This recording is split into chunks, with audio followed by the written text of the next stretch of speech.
So I'm in Munich and I'm standing in front of this building, which in the 1930s was known as the Führerbau.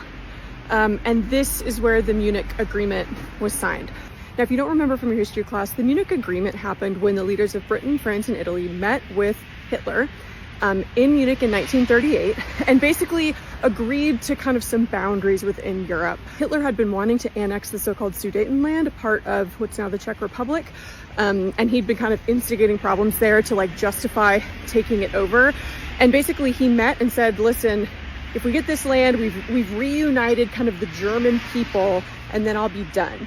And Chamberlain and the leader of France, Clemenceau, I think, I'm not sure, very famously agreed to it, said, okay, we will not intervene. This is like a matter for the German people.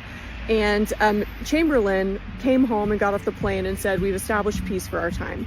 Now the Munich Agreement is basically the best illustrative example for appeasement, right? This idea of giving in to what a dictator wants, or just what a bully wants, right? This idea that they just totally misread Hitler and his intentions, right? He had no intentions of stopping at the Sudetenland. In fact, 1 year after this was signed was when he invades Poland, which launches World War II.